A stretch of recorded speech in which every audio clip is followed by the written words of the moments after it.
So here is your Premiere Pro time-lapse tutorial. Obviously the first thing you're going to want to do is open up Premiere.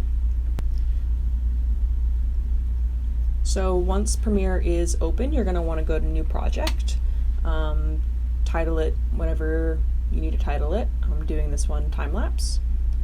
And then you're going to want to save it in a place where you'll be able to find it. For now, I'm just going to do desktop, but if you have a folder for this, that's probably best to keep everything in one place. So once Premiere is open, it's going to look like this. You're going to want to find your footage. So I'm going to drag that in. So once you find your footage, you can just drag it straight from Finder. So this is the one I'm going to use. So we're just going to drag it into here, into your projects folder. It should say something like projects folder there. Once it's in Premiere, you're going to double click on it and you'll see it pops up right up here. And you can choose where you want to start the video. And how you do that is you pick your place and then you're going to hit I, which is for intro. And then you're going to scroll to where you want it to stop and hit O, which is for outro, I guess. And then you're going to click on the video itself, click and drag, and you'll see this little hand. And now you'll see your clip in the work area. You'll see that the clip itself is 2 minutes. You can see your time up in the left-hand corner there. And then you're going to want to right-click on your clip, and that's going to come up with a bunch of different options, and you're going to want to choose speed and duration. When you click on that, you'll have this little pop-up, and you're going to want to change the number in there to what you think might be your desired time. Obviously, the higher number you go, the faster it's going to be. So I put in 300 for mine. You can change this number later if need be. So I changed mine to 300, then I click enter. And you'll see when I do that, the time of the clip changes to 40 seconds from 2 minutes. So obviously much faster now. And so now I want to watch the clip and see if it is the desired speed. One issue with Premiere is that some computers just don't have the optimal speed to run the program. And so an issue you can run into is that the render speed for the video doesn't work very well. So you'll try and watch a clip and it'll just be kind of jumpy.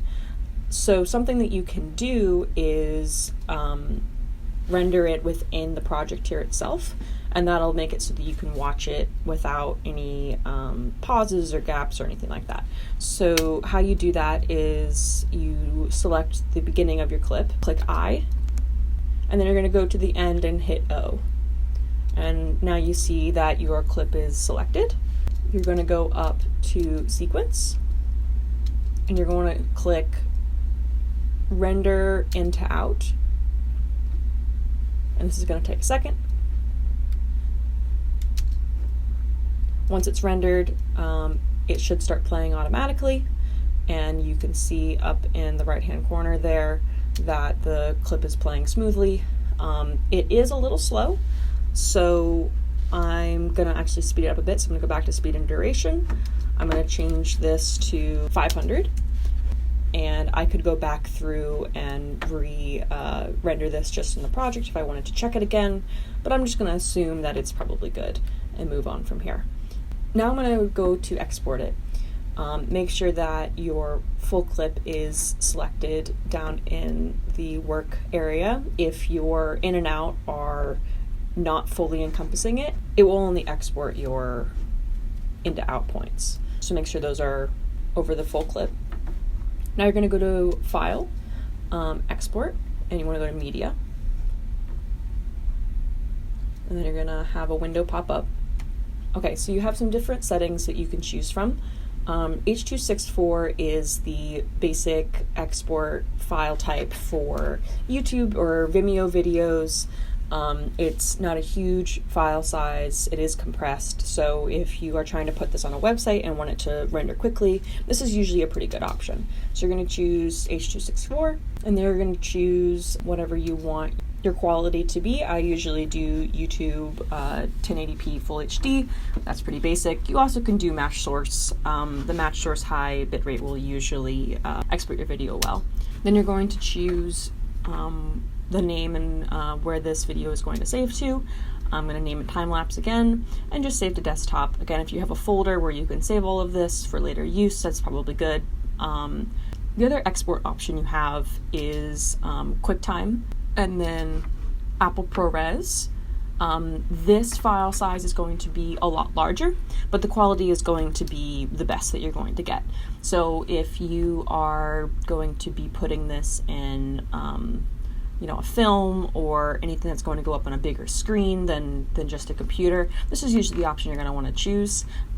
Keep in mind that because it's a larger file size, it will take up more space and take longer to load. But I'm just going to export it in this for now. So you're going to go down and hit export. This takes a second.